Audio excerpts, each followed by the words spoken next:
HMS Warspite. Well, where do you start with a vessel which is a frontline capital ship in not one, but two of the largest wars ever fought?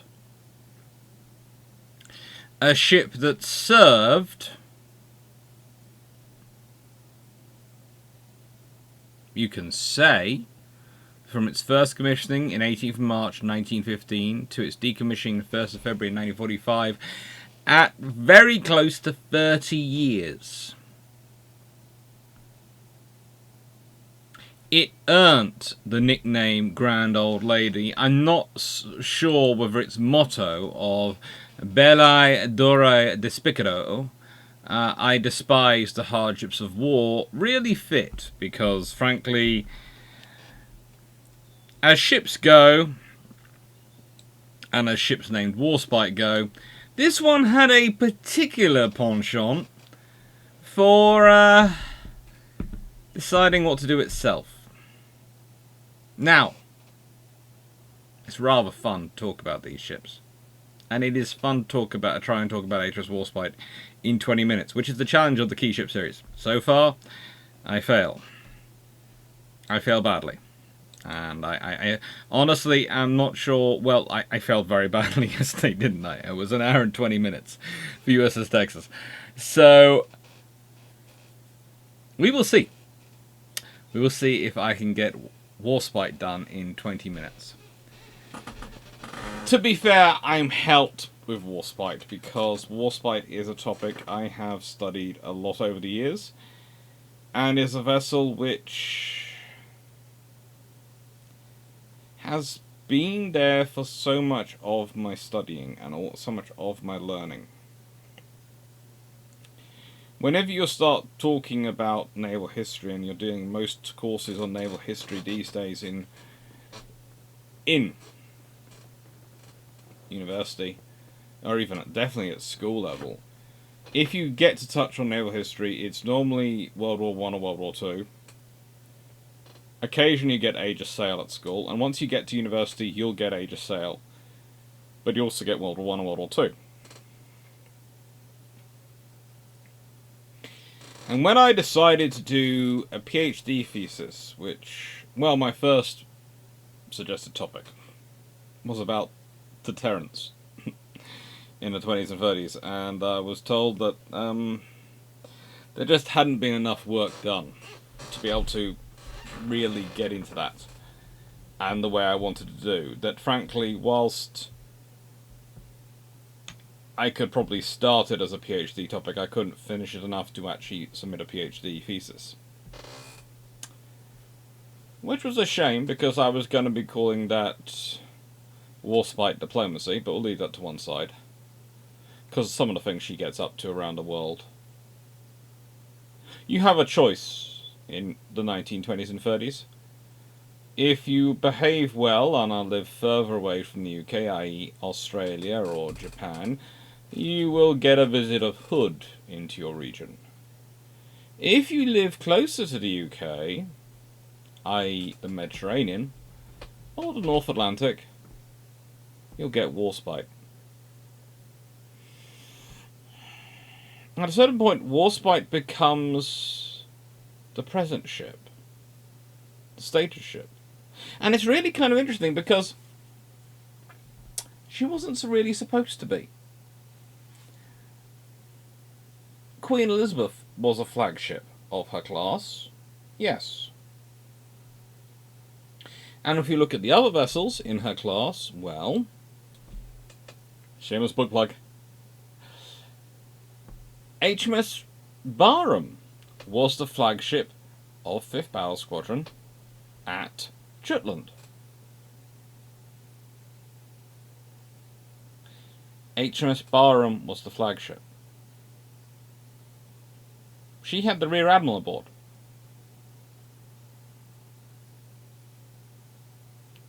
Warspite had Captain E.M. Philpotts.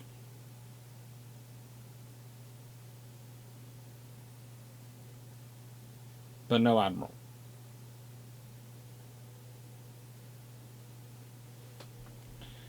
So how does a battleship which has an interesting World War One,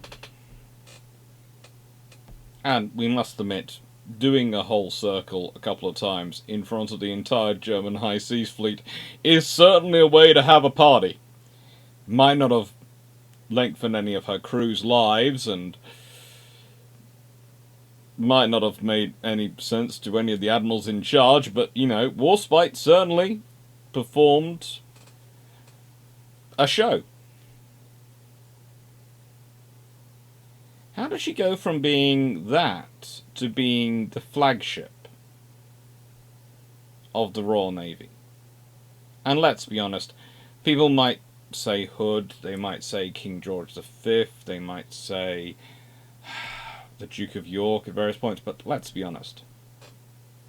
The flagship of the Royal Navy in World War II was whichever ship Cunningham flew his flag from, and that was Warspite.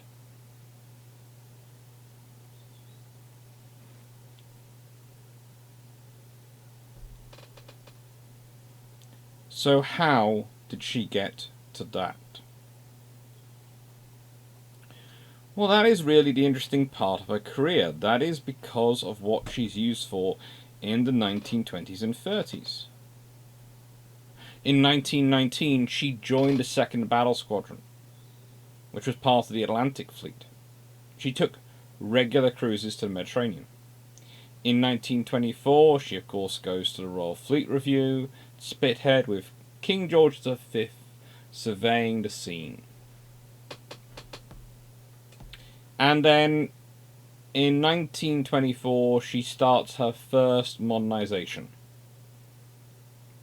This is where they trunk her 2 funnels into one, enhance her armor protection with torpedo bulges, change the 3-inch guns for the 4-inch anti-aircraft guns, and remove half her torpedo tubes.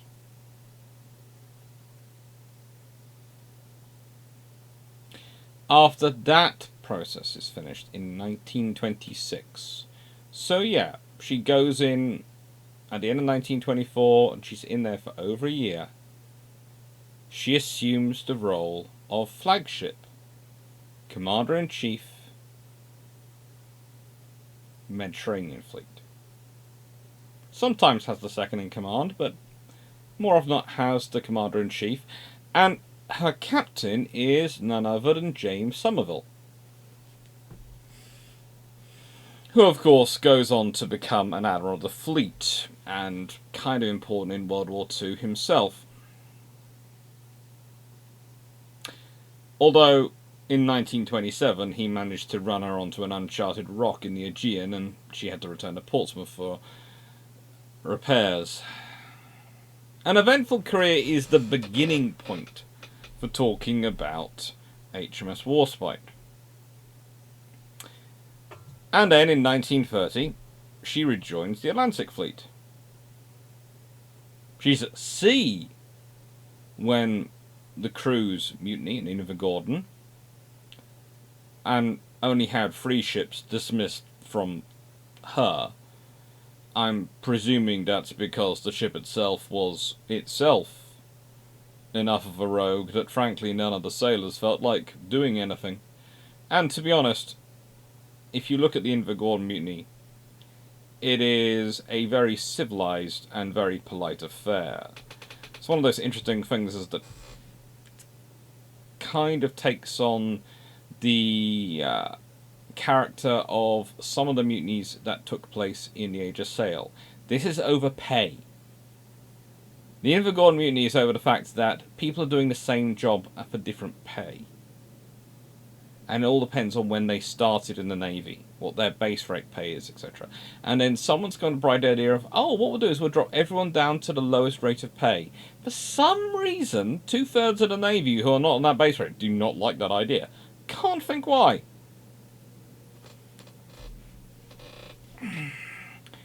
In March in March 1933, let's go, because I was just skipped up my notes again. She's around in fog. by a Romanian passenger ship off Portugal. She didn't require major repairs. Romanian passenger ship required a fair bit of work, but she didn't require major repairs.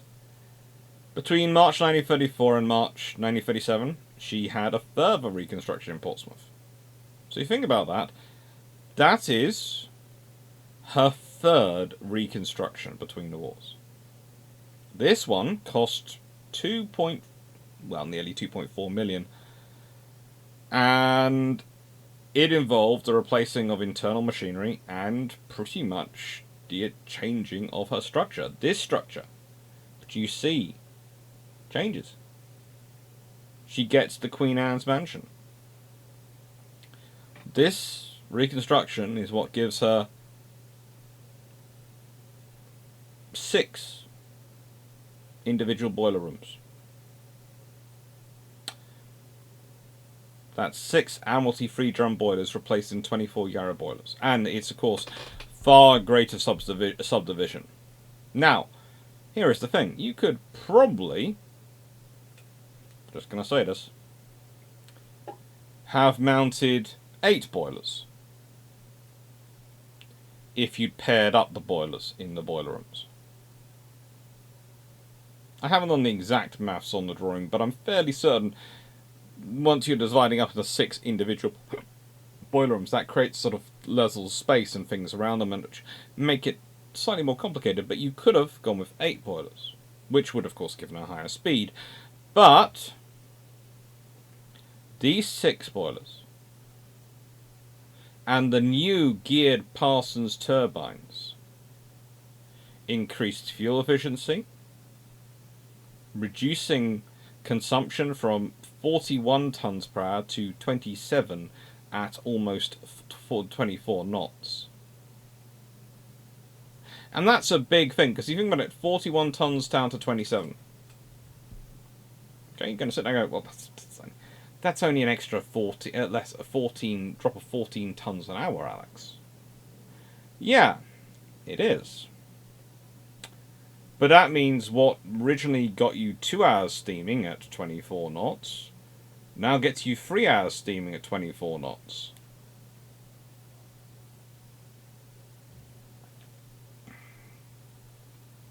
That's useful. Gave the warship 80,000 shaft horsepower. It also saved 1,500 tons. This was put into armour. Roughly 1,100 tons of armour is added. This provides coverage for the A turret and boiler rooms, as well as an increase to 5 inches over the magazines and 3.5 inches of armour over the machinery. There's also, as already mentioned, a great deal of subdivision of the engineering rooms added and strengthening the hull improvements to integrity. So the ship is basically a new ship. What you're seeing here is the original build of these 15-inch battleships. But what can I say about the ship that comes out of the rebuild? Well, it's even more honeycombed. It's got even greater subdivision. As we all know, battleships and dreadnought battleships especially are built around 2 forms of protection. One, they have a huge amount of armour on them, usually proportional to their own firepower. And for those of you out there who like to do the comments of going, well, no gun can stop a 16-inch shell, no amount of armour can stop a 16-inch shell, something like that. It depends what range you're talking about. Because there is no armour that can stop a 15-inch shell at close enough range. And armour tends to be designed to resist at best at a certain angle or at a certain range. So sometimes you actually want to get closer because your armour works better when the guns are coming in at a shallow... the shells are coming in at a shallow angle.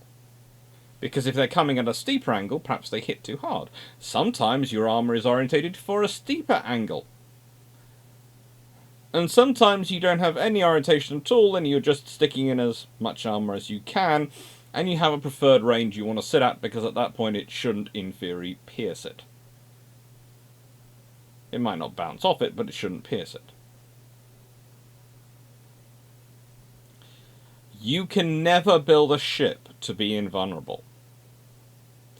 You build it so it's protected at certain ranges, and most of that protection is probably going to stand up to 1, maybe, if they are really lucky, 2 hits in that general area. And by the way, I don't mean hits directly on top of each other, I mean hits within the sort of the same plates of armour, before that armour is either busted off the side of the ship, or busted through, or is sufficiently weakened that the next shot that hits an area is going to pummel through. And that's going to cause a lot of damage. So, there. The first shot on an area doesn't kill you. It's usually the second or the third. This is another reason why some admirals focus on rate of fire. Yes, they want accuracy, they want to hit their target, but you focus on the rate of fire because the first shot isn't going to do the damage. Yeah, it might do the damage if you've got a 15-inch battleship, third generation dreadnought versus what, a 12-inch first generation dreadnought. Yeah, the armor levels, the armor construction, you might be able to first shot it, but the odds are you're not going to. The odds are the first salvo it hits is going to cause a lot of damage to that ship's armor.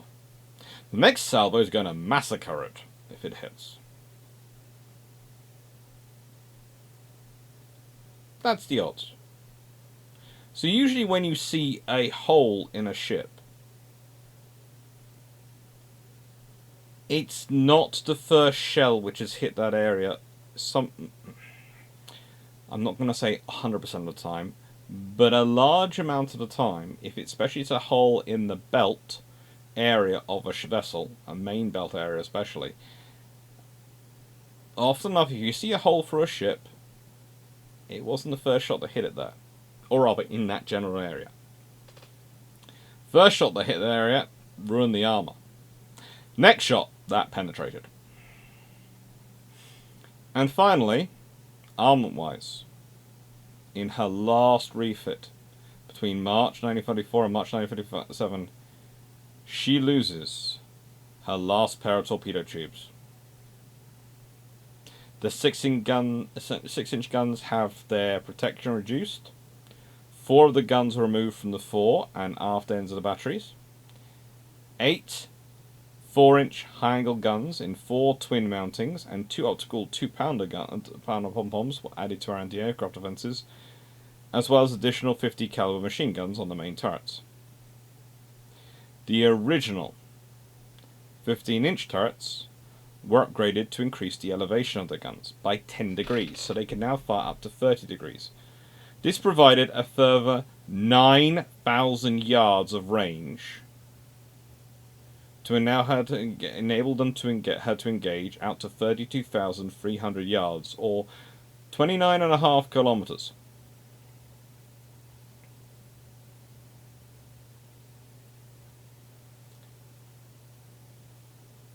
The fire controls also modernized to include the latest HACS, that's the High Angle Control System, which is the Royal Navy's anti-aircraft control system, and the Admiralty Fire Control Table Mark 7 for surface fire control.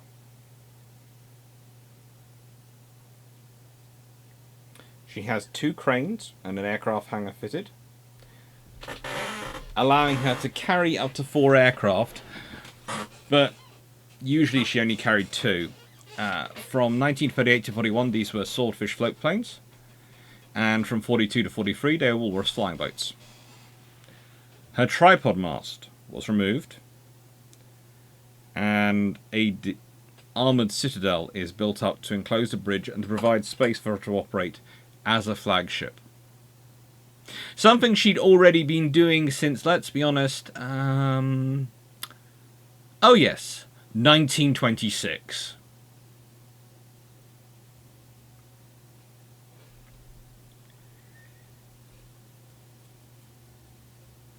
After this refit, under the command of a Captain Victor Crutchley, VC,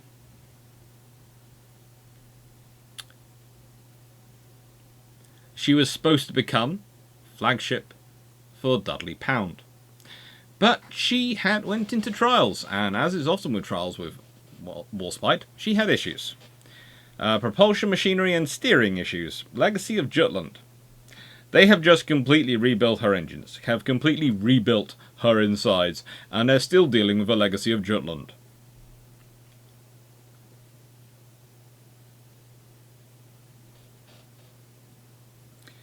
Unfortunately, the delays that this incurred and the work required to rectify them caused some sailors to air their grievances in national newspapers, which caused Pound to be very upset. Dudley Pound was not someone who was happy with people putting bad news about his flagship in the newspapers. He really wasn't.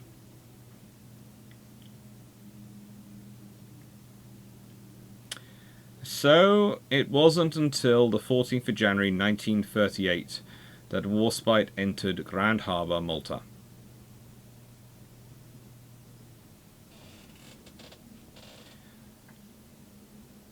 Unfortunately, she wasn't quite finished with her trials, and this included some anti-aircraft gunnery practice and training. At one of the anti-aircraft exercises, a junior midshipman decided to independently discharge his pom-pom.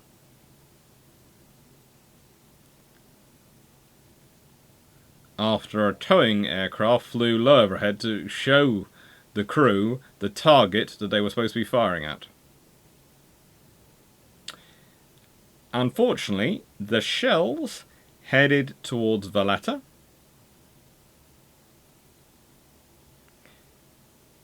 Thankfully, they landed at the gunnery range where a platoon of Green Howards were exercising. Always nice to have that. Which caused their sergeant to ask his privates exactly what they were loading in their guns.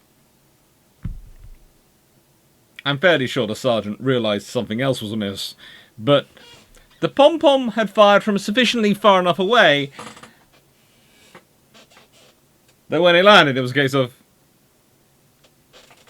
what are you lot loading in your rifles?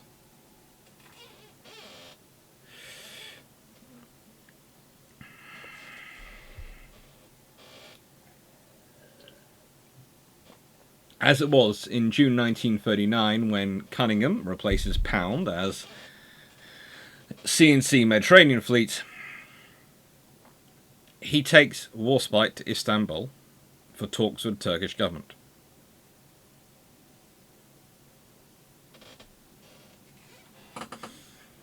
She is a big statement. She, along with the Tribal class destroyers that come with her, are some of the most capable vessels the Royal Navy has at their disposal.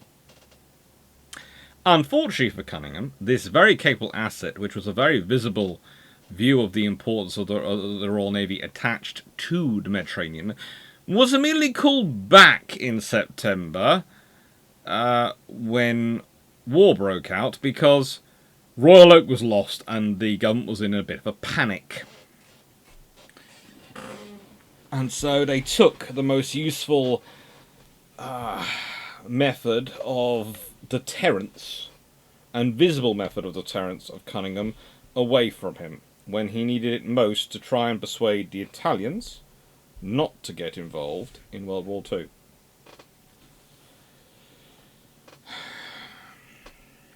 Look, when... I'll grab the book to make this point.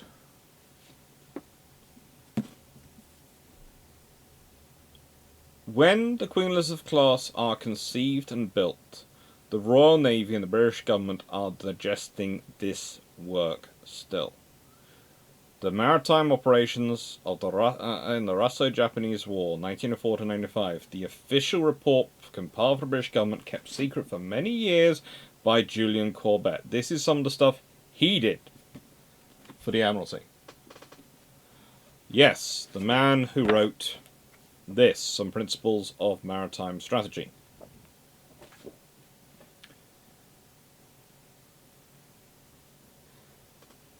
He spent his entire life trying to train the Royal Navy and the British government how to do naval diplomacy. And the building of the Queen Elizabeth class, as I have discussed many times before, is a judged point. They are built the way they are because of the needs of the time. You have a naval race which is a quantitative one going on with the Germans, because they can't keep raising ante up to a qualitative one. You have a qualitative race going on between the British, the Americans, the Italians, and the Japanese, with the French occasionally as an interesting also round, the Russians trying to shout up, and the South Americans sometimes throwing in their piece of the pot, just the consternation of the United States. It's a beautiful, beautiful mixture. This is the point. It's much more complicated, the naval race, than just Britain and Germany. And so the Queen Elizabeths, when they are built with their 15-inch guns and their speed of, well, they had been aiming for 28, they settled for 25, and let's be honest, some of them were practically 24 and a half, 24. They were aiming for these ships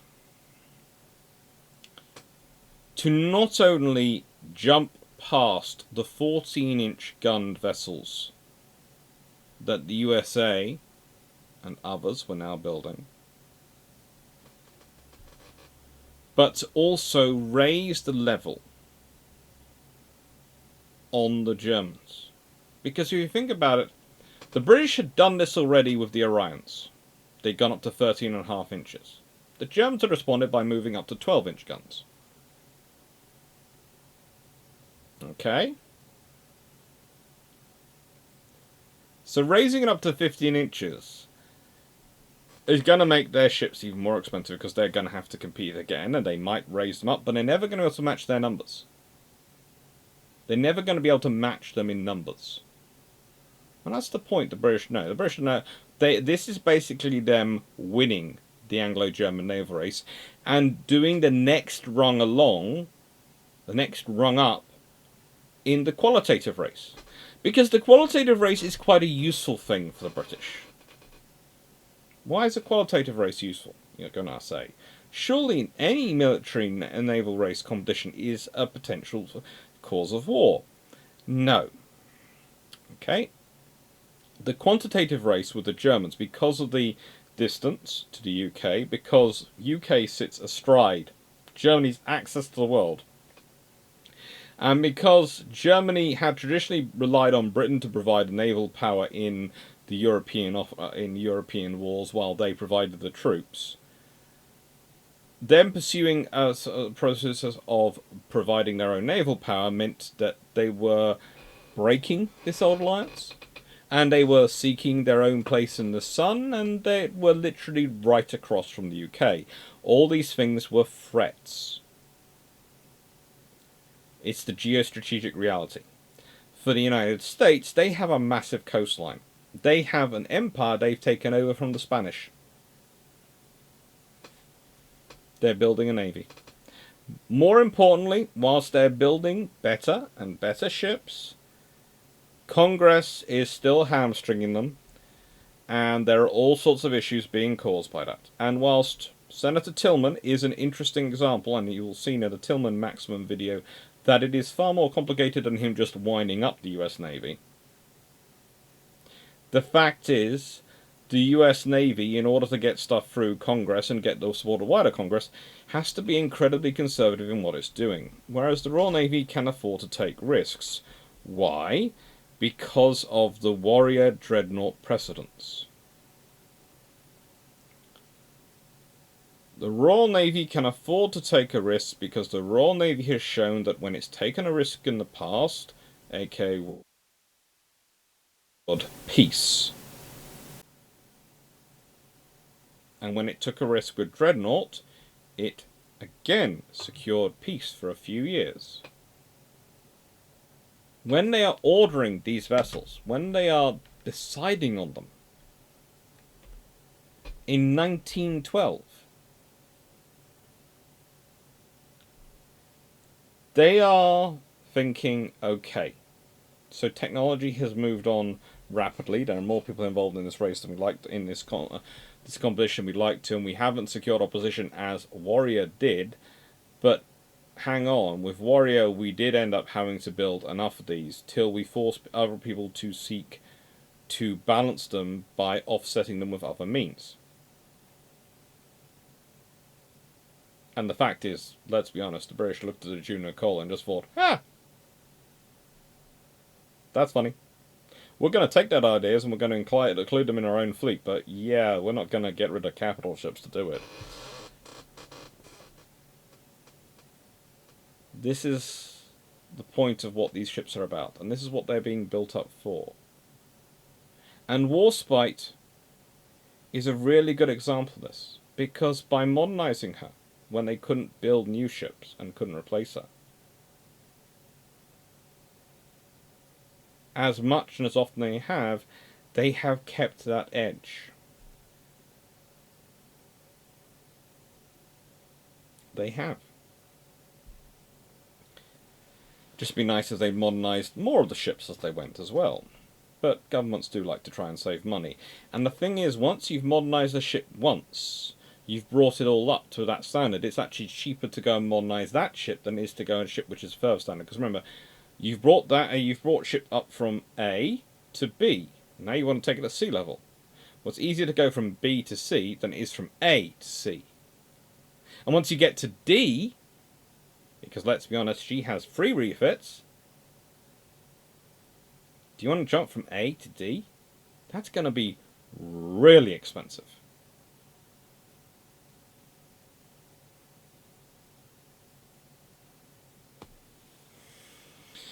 So the Queen's class, if we go back to them, are built to try and win for the Royal Navy the quantitative race by raising the stakes to the point at which the German Navy can't afford to compete. Because if you raise the cost of the ship they're building to a certain level, the infrastructure requirements, that's going to put them into direct competition with the army for resources. And the Royal Navy knows Germany, and they know if there's going to a political fight, winning a war versus the German Navy, they can probably do. But a political fight in Germany between the army and the navy, the army's going to win every single time. So the Royal Navy just has to raise the cost of competing to the point at which they can no longer compete because the army nixes them. Then they can worry about the quantitative race, but honestly, that's not a real problem for the Royal Navy. Because a quantitative race, you build a few ships, but they often get offset by the ones you're selling to other people. Let's be honest, the Japanese contenders in the naval race were being built by Britain, or designed by Britain. So were the Australian and many of the South American contenders. It's great. And the Ottoman contenders in the Ottoman Greek one. They're all being built by Britain. Sometimes the same ships being built for multiple powers. So, a qualitative race can actually be beneficial, because everyone else wants to have the new newness. And you're, of course, have got the new newness, and the biggest and sexiest of the new newness, so, you're good. And this all leads us to World War II. And World War II, for HMS Warspite, well, it starts off with Norway. It starts off with escorting a convoy to from Nova Scotia to the UK, and then she's diverted northwards. She's diverted northwards because Scharnhorst and Gneisenau have sunk the Rawalpindi. There is a video about that on this channel. Unfortunately, she failed to find them. I will say this. The speed she makes to try and get to the area on time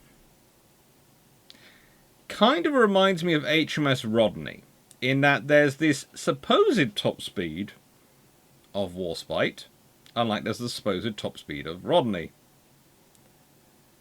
And when you look at the time levels, I think she might have exceeded a bit, or maybe she had a good wind behind her that accounted for about 2 to 3 extra knots. Or perhaps she was already edging north before she started, and therefore the track chart is wrong. There are many options for it, but it does seem she gets there rather quickly.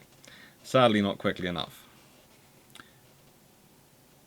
In April 1940, she'd been headed back to the Mediterranean when Germany decided to invade Denmark and Norway. So, she rejoins the home fleet on the 10th of April. Admiral Whitworth boards her as soon as he can, and on the 13th of April, well, as we all know, she led 9 destroyers, 3 configured for sweeping, and 6 not configured for sweeping, into Otterfield to deal with the German threat within Narvik that had sunk most of an H-class flotilla previously.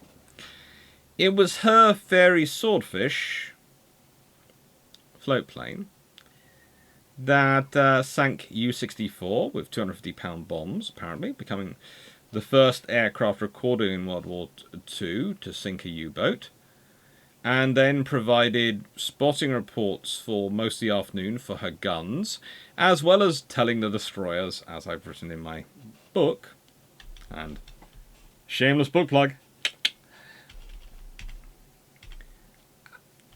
basically spends her entire time telling the destroyers, the Germans are there! They're hiding behind that point on the fjord. And so the German destroyer is sitting behind the corner of the fjord going, yeah, when they come round, I'll send the torpedoes around them. When they come round, I'm going to be ready for them. I'm going to be ready for them. I'm going to ambush them. And as they come around, all the guns are already pointed at the German destroyer. Boom, boom, boom, boom, boom, go the destroyers. Firing their guns, they're going past.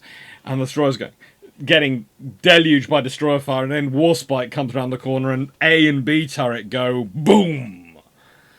Destroyer ceases to constitute a destroyer and starts to constitute a rather more of a colander in form, you would best describe it as. And, well, the Erich Köhler was sunk with broadsides, is how we'll describe it. Describing it as being sunk just seems so plain compared to the actual experience the ship went through. She further on managed to damage the Diefer von Rode and the Erich Gies.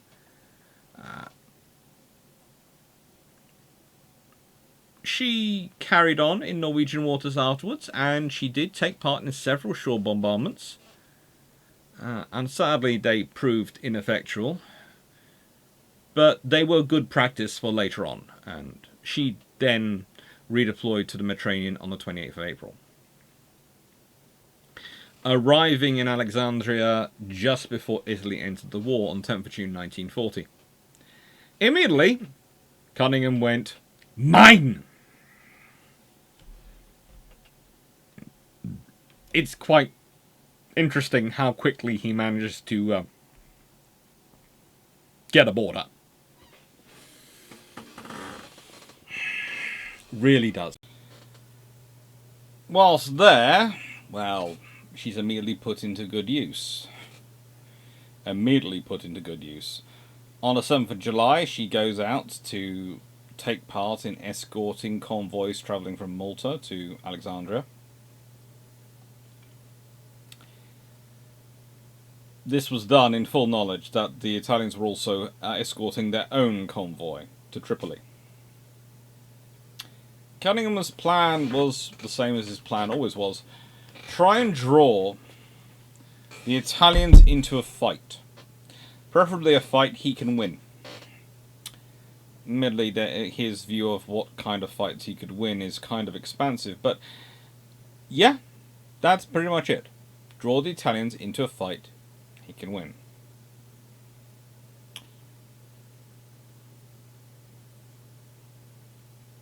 At one point, the Battle of Calabria takes place, and during this run, it was on the 9th of July, the various British cruisers and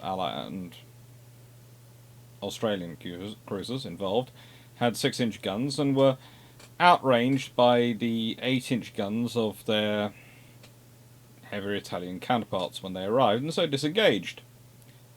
Cunningham took Warspite to assist the cruisers. The Italian cruisers then turned away, and, well, the Giulio Cesare and the Conte d'Or decided to close on Warspite. Now, at this point, well, you have two blessed ships involved in the fight, the Giulio Cesare and the Warspite. Because as we all know, Giulio Cesare at Taranto, pretty much impossible to sink unless you've got a whole fleet of dive bombers. But still, they seem to cancel each other's luck out a bit, because Warspite managed to achieve one of the longest range gunnery hits of all time from a moving ship to a moving target, hitting the Cesare at approximately 24 kilometers, that's 26,000 yards.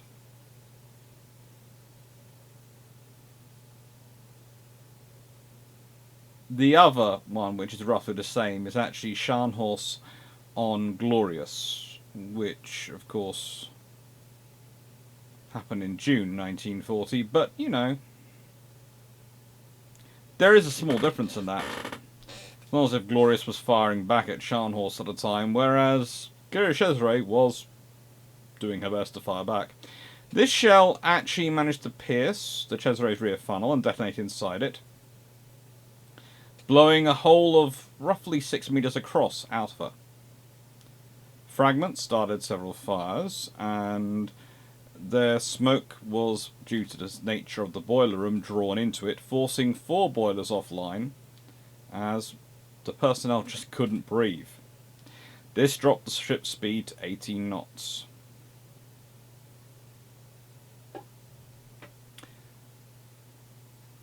At this point, Campione orders, and he is the admiral in charge of the Italian forces, orders his ships to turn away from the British numbers. He was quite happy 2-on-1 to fight Warspite, but now Royal Sovereign, Malaya, and Warspite? That's not a good scenario. And a smokescreen to be laid by his destroyers. The destroyers and cruisers on both sides continued to fight for half an hour, but the fight's basically out of them. At which point, though, and this is an interesting point to remember for those who sit there and go, well, you know, in 1940 the world was aircraft had already taken over the world, because over the next 3 hours after the battle, 125 aircraft of the Regia Aeronautica attacked the fleet. They caused no damage. Warspite managed to arrive back in Alexandria on the 13th of July. Then, of course, there is Taranto. How do I put this? Again, Warspite is long, but she's most disappointed because the Italians don't come out. The Italians don't come out. It's just not fair. They get hit and they stay in port. Then Matapan comes along and, well, Warspite was hoping to get a one-on-one engagement with Vittorio Veneto. Yes, she was bringing her pals along with her, Valiant and Barham, but, in her defence, of course they're going to go where she's going. She is, how do I put this lightly, the alpha of their group. You know, they're just going to follow her. She has no control over it. They are going to follow her wherever she goes. It just happens. So, you know, Vittorio Veneto should not be holding that against her. They could have still have had a perfectly nice one-on-one fight. Yes, Barham and Valiant would have been there cheerleading for her, but the point was it could have been a perfectly well, Warspite contest, but no, didn't. However, they did settle themselves for, well, having to share destruction of 3 cruisers with HMS Formidable, which probably was also of slight concern to Warspite. It was a lot of concern to her admiral, who was sitting there on board, who was sitting there going, "My aircraft carrier is still in line. My aircraft carrier is still in line. You're not supposed to be there."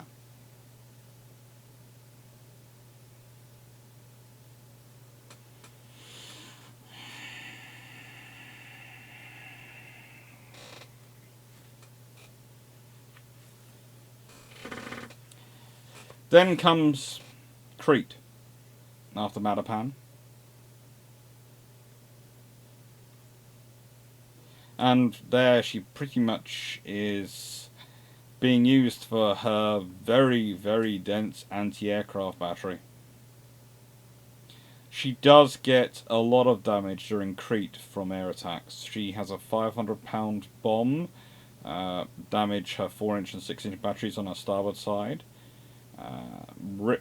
Also kill 38 men as it ripped open the ship's side at the same time.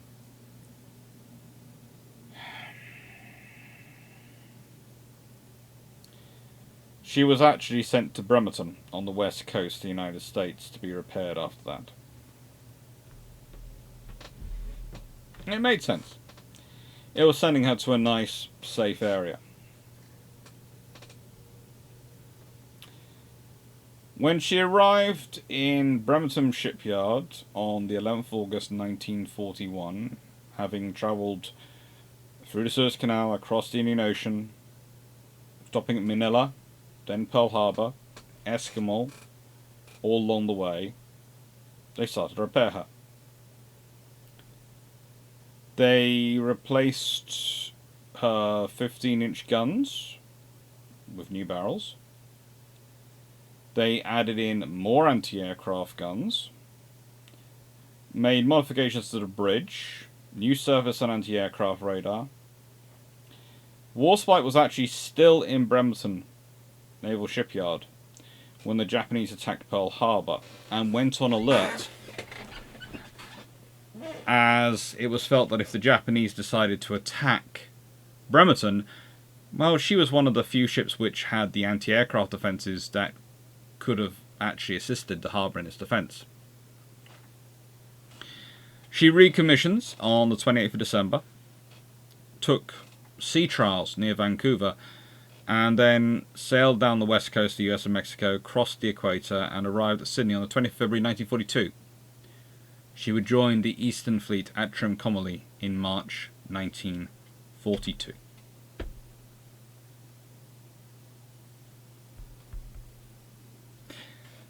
There was recently a suggestion put forward by one of my patrons, which was a discussion point, as I do alternate histories on my channel, of Ark Royal in the Far East. She sent to Eskimo for refit and repair, and I sort of did look into that. And that's the interesting point. There are ships on the west coast of the United States. There are ships in that area. Myself, I felt it all depends on whether or not they are there before or whether they're still in repair after Midway. Because if they come out of repair after Pearl Harbor but before Midway, then they're going to go to the Indian Ocean, like HMS Warspite did. But if you have a carrier along with Warspite, comes out of repair after Midway, that's an attractive force for the Americans, because the British would not want to send a carrier anywhere without an escorting fast capital ship. That's the cornerstone of Force H. That's the cornerstone of operations. It was shown to be necessary.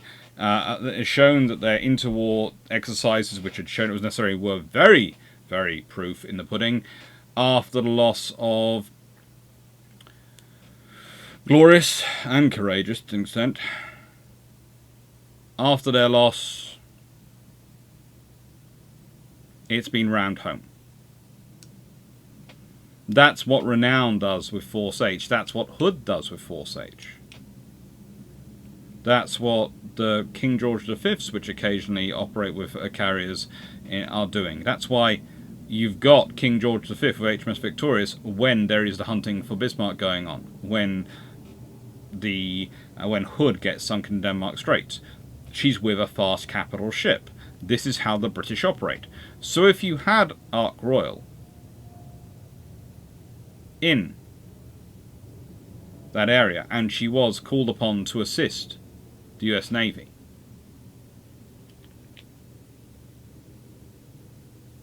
well, the British are only going to let her go if she's with a fast capital ship.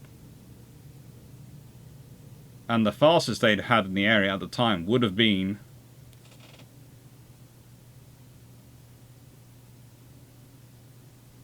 it makes for an interesting alternate history to think about what a battleship presence at Coral Sea or Midway could do. Because there is also the interviewing point, you know, what happens if it's after the Battle of Coral Sea but before Midway.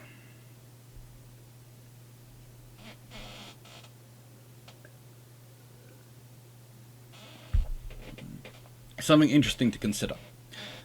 But Warspite's Indian Ocean sojourn was going to last from 1942 to 1943 before she'd return to the Mediterranean. And she is again flagship. The Eastern Fleet is no small force. Somerville, Admiral Sir James Somerville, remember? The captain who'd run her aground at a certain point. Well, he uses her as his flagship.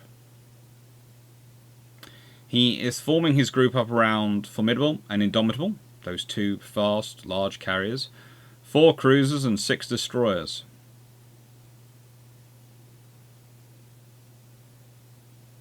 Operation Sea happens, which is the Japanese carrier strike force entering the Indian Ocean. Now at this point, Somerville has various plans, but let's be honest, he doesn't have that many good options. The Japanese have a force of 5 carriers and 4 battleships coming in to attack British shipping in the Indian Ocean and the Bay of Bengal especially. So Somerville's fleet is outnumbered and outclassed. But his plan was to launch a nighttime torpedo bomber attack. To use his albacores, to use his very skilled pilots and fleet air arm to launch a strike at night. To cripple as much of the Japanese force as he can at night time, so that in the daytime they can't chase him, and then maybe he launches another strike the next night. Maybe he doesn't. But he knows at night they can't really do much about him. In fact, they can't really do anything about him.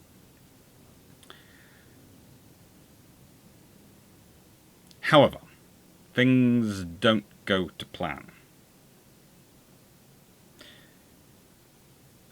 His fast group, which is centred on Warspite and the carriers, was set to intercept on the 4th of April. After detecting the attack on Cornwall and Dorsetshire, the 2 Royal Navy County-class cruisers which are lost. And later spotting a scouting aircraft from the cruiser Tony. But the fleets didn't not meet. The information got... how do I put this? The information got turned around in communication. And so the strike didn't go in the right direction. They found the carrier, but they didn't go and hit the target. And Somerville didn't want to risk a daylight fight because he knew he could not match. Well, let me put it this way. He had every faith that his fighters were very well trained and his radar crews were very good. But he also realised it was 5 carriers versus 2. And as good as they were, there's no point playing those odds if you don't have to. And he didn't have to, because he knew the Japanese were also at the end of the logistics string, and they couldn't hang around for long. And they didn't. In fact, the Japanese believed that Warspite was still in Sydney, and so decided to attack Sydney Harbour. But she wasn't there. In June of 1942, she's sent out to hunt the Japanese auxiliary cruisers, the Akioko Maru and the Hokoko Maru, near the Chagos archipelago, but failed to find them. Really, you needed more air power. You need. This is the problem for the Royal Navy in this period. They had a carrier plan, but unfortunately, Churchill, when he became First Lord of the Admiralty, first thing he turned around was he remembered what decisions had been made in later part of World War One, but not at the beginning of World War One. The latter part of World War One, they'd gone right and pause all capital ship construction, concentrate on building escorts for the submarine war. And so when he got to power, and again in World War Two, he immediately paused all capital ship and carrier construction, because they're the same thing, and concentrate on building escorts. Which, A, doesn't reflect how much the rationalisation of British industry in the 1930s had affected the sheer quantity of slipways, etc. the British have. But more importantly, the damage of the treaty era and the lack of naval construction has also built into the British maritime infrastructure. So as good and as strong they are, and trust me, they're massively more capable than their Japanese or their German counterparts, that decision causes ripples. And there is a reason why the British are so slow to get back into the carrier building game after that decision. Because it takes a while to warm things back up and get things back onto that run. And this is the issue you have in the Indian Ocean. They need more carriers. They need more carriers everywhere. Honestly, if they'd had more carriers early on, you'd have probably seen a very different outcome in World War II, because it would have been cumulative, but we'll leave that to one side. Churchill, he does get some decisions right, he gets others wrong, and sometimes he's just reacting out of historical memory, which was right in that context, wrong in a new context. In August 1942, she's involved in Operation Stab, which was a simulated attack on the Andaman Islands. This idea was to distract the Japanese from the US preparations to attack Guadalcanal. It's one of the things which is often forgotten, that there are all sorts of operations being carried out to cover up and to try and distract the Japanese. We often place the emphasis, and rightly so from a battle point of view, on the Guadalcanal campaign, but there are operations being carried out by the British and other Allied powers to try and distract the Japanese and make them believe that the hammer is going to fall elsewhere. She covered landings at Mahajanga and Tamatave during the Battle of Madagascar in September. And then her service radar was replaced in Durban in October 1942, and Captain Packer, who had been her assistant gunnery officer at Jutland, took command in January 1943. She underwent another refit at Durban in April 1943 and returned to the UK in May 1943, having already clocked up 160,000 miles since the war began. Unsurprisingly, she needed a short refit. This was another attempt to fix her steering problems, but let's be honest, she had issues. And she then joined Force H, which was now at Scapa Flow, departing for Gibraltar on 9th of June in company with 5 other battleships, 2 carriers and 12 destroyers.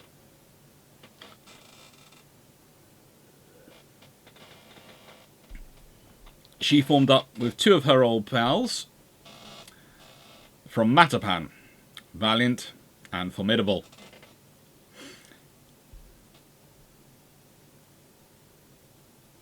You know, she had fun with that.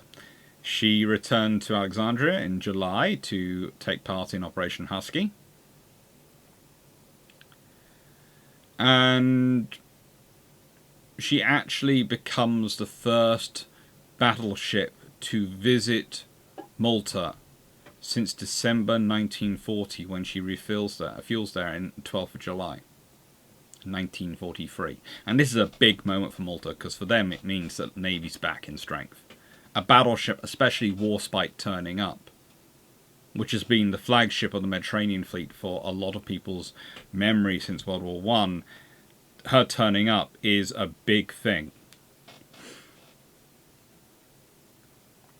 On the 17th of July, she bombarded Catania in support of the 8th Army, which was unsuccessful. Well, the 8th Army were. Her bombardment was very good. Her steering problem actually temporarily delayed her taking up position, but that was fine because the army was even further behind, really. She then returned to Malta at as high a speed as she could manage, which was surprisingly high to some of the destroyers with her, who were expecting a nice long cruise. On the 18th of July, managing to avoid several air attacks launched her during the night.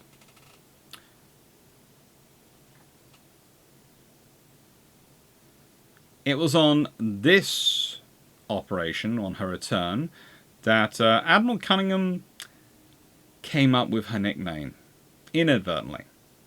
He signalled, "Operation well carried out. There is no question when the old lady lifts her skirts, she can run." From that moment on, she was the old lady.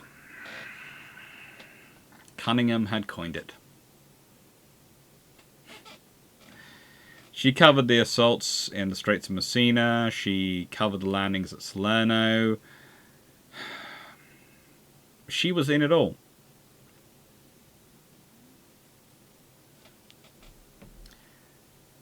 Until you get till the 16th of September. When in the afternoon of that day, she is attacked by a Luftwaffe squadron of Focke-Wulf F-190 fighter bombers, and then 3 Dornier Do-217 bombers from KG-100. They were armed with the early version of the Fritz X. She's hit directly once. A second near miss rips open the torpedo bulges, while the third missed altogether. The bombs that did hit, and this is very important, struck near the funnel.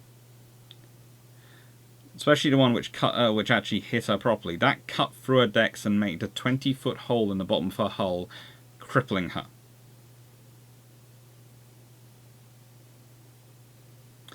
Considerable damage, but thanks to the honeycomb design, and remember, the engines had been made given even further subdivision in that 1930s rebuild. Well, thanks to that, her casualties amounted to only 9 killed and 14 wounded. She soon went to Malta, escorted by HMS Delhi, anti-aircraft cruiser, and 4 destroyers, towed by USN tugs. At one point, she broke all tow lines and drifted sideways through the Straits of Messina. She reached Malta on the 19th of September, undertook emergency repairs there, and then was towed to Gibraltar on the 12th of November. She managed to get back to Britain in March 1944 to be further repaired at Recife. Captain Packer earned to mention dispatches for his actions in bringing the ship to Malta. The second time in his life he limped into port on a heavily damaged Warspite, of course the first being after Jutland. But this is where her life gets even more interesting, because at Recife, what they do is they remove her 6-inch guns. They plate the entire position. They put a concrete caisson over the hole left by the Fritz X. One of her boiler rooms and X turret could not be repaired. They were out of action for the rest of the war. And that was damage due to the bombs. So nothing else, damage due to the bombs.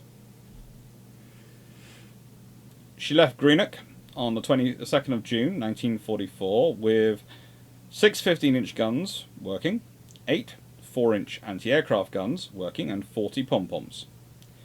And she joined Bombardment Force D. That's the Eastern Task Force on Normandy Invasion Fleet. At 0500 hours on the 6th of June 1944, there is a debate this, but she's definitely potentially the first battleship to open fire, bombarding the German battery at Villaville. And the reason she might be the first battleship is there's potential she fired before she'd actually been ordered to, which wouldn't be the first time a Warspite had fired guns without being ordered to. So, you know, there's a possibility going on there.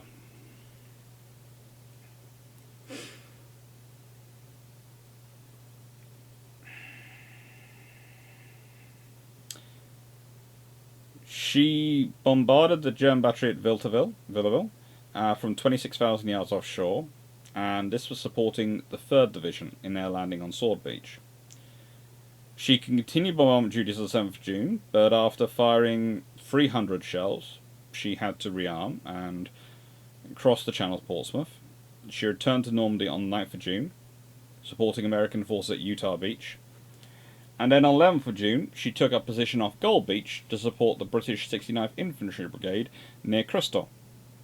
On the 12th of June, she returned to Portsmouth to rearm, but her guns were worn out again, and so she's ordered to sail to Rosyth via the Straits of Dover. Again, being the first British battleship to do something since war began. She evaded German coastal batteries. I would say as much due to luck as to the effect of radar jamming and being Warspite, but did manage to hit a mine 28 miles off Harwich on the 13th of June. As a result, repairs to propeller shafts and replacement of guns took until early August, and she sailed the Scapa flow to calibrate new barrels with only 3 functional shafts. This limited her top speed to 15 knots. This didn't really matter much, as the Admiralty considered her main role now as that of bombardment vessel. After all, she'd served them well enough. She arrived off Ushant on the 25th of August 1944, attacked the coastal batteries at Le Coquet and Point Saint-Mathieu during the Battle for Brest. The US 8 Corps eventually captured Brest on 19th September, but by then, Warspite was moving on to the next port.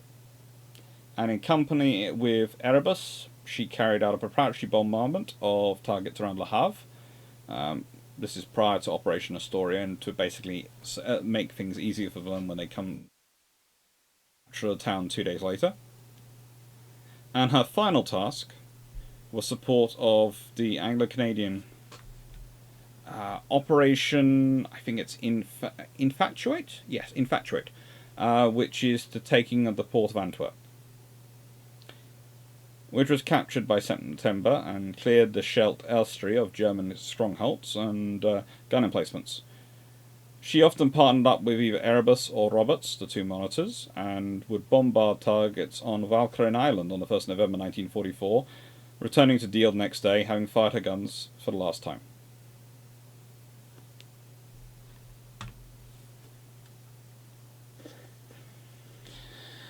However, they took their time to make a decision on what to do, and there were actually proposals at the time to retain her as a museum ship. However, the government decided, and this was the new government which had come in. It's interesting enough, under Churchill there were plans to retain her as a museum ship, and this is one of the points at which things changed. When governments changed, the new government didn't want to keep her as a museum ship. They didn't want the expense, and they presumed that they actually write this, they presumed another ship will be kept, and one in better condition, to represent the class or to represent battleships. They presume a museum ship will be kept. This is one of the interesting things. They presume, but they presume it will be another government which will make the decision, not them. Oh, it'll be the next government. They can pay for preserving that one, but at the moment we don't want to, so we'll scrap these and just keep that in commission because we can justify keeping it.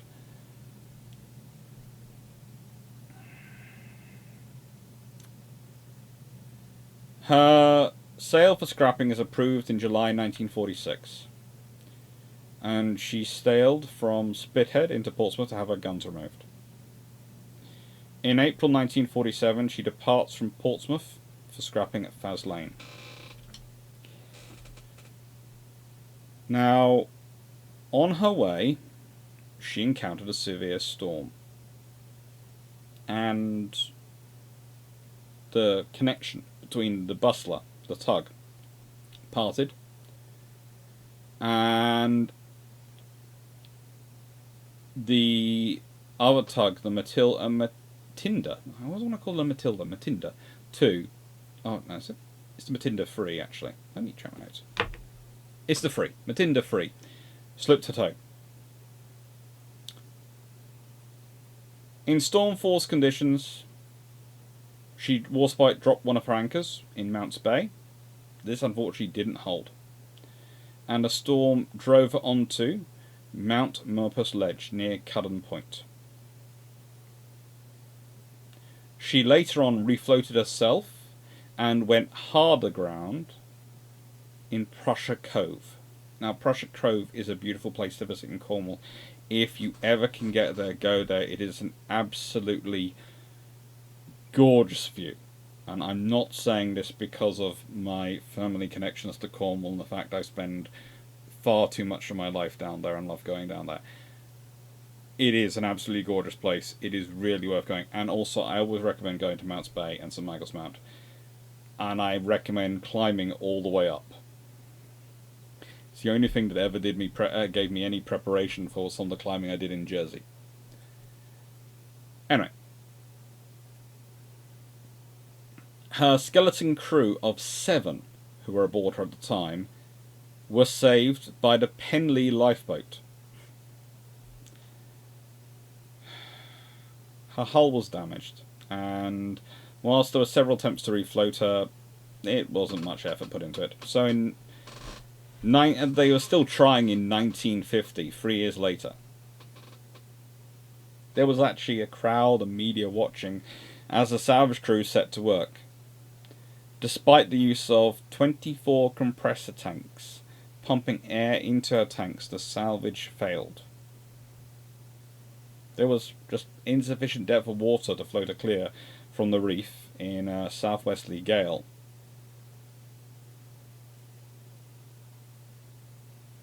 She actually managed to cause more damage because the salvage boat Barnet, which was standing guard overnight under the bows, managed to get hold in the engine room by the bows and towed off, eventually drifting ashore herself at Long Rock a few miles to the west.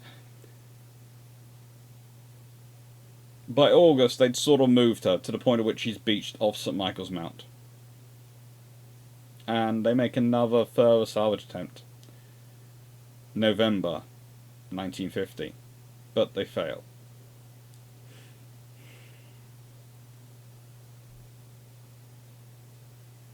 Both the masterman and her sister tug, the tradesman, who were Falmouth tugs, spent the night trying to get her off. In fact, the masterman ended up having to be get off the rocks by the tradesman. As a result,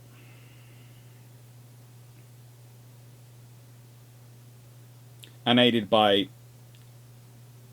compressors, 2 jet engines from experimental aircraft, the Hulk was finally moved about 130 feet closer to shore, those jets providing enough air into the hull, enough air pressure to float her up high enough.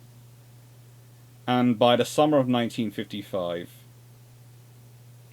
on-site scrapping had got rid of her. This is probably the largest ever salvage operation carried out in British waters. But her story doesn't end there, because you can still find lumps of her metal around Cornwall. You can still find barrels made from the teak of her deck. This was sent to me by a very nice person.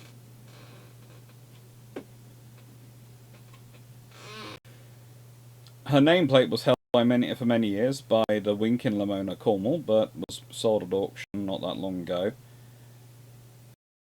Wheel was King George VI to King Haakon the Seventh of Norway in 1947, who gave it to the city of Narvik, and it's kept in the city hall of Narvik. And that's how Warspite ends. A good career. A good ship.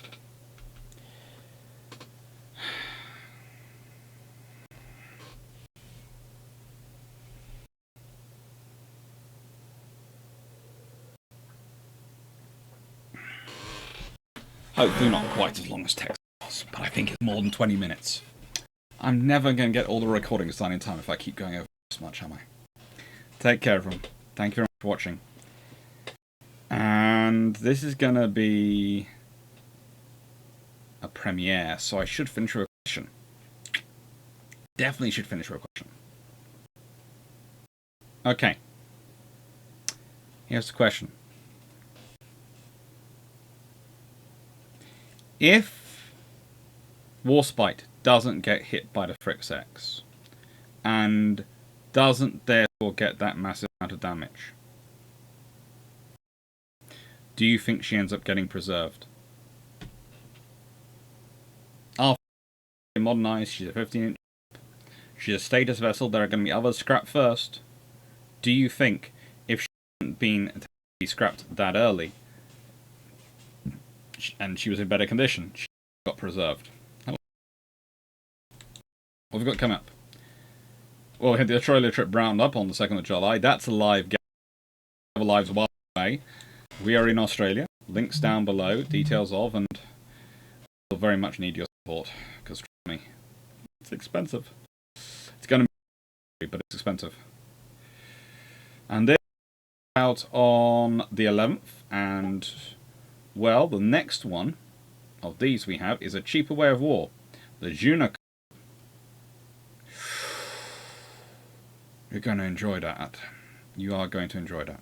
Thank you very much for watching, and take care.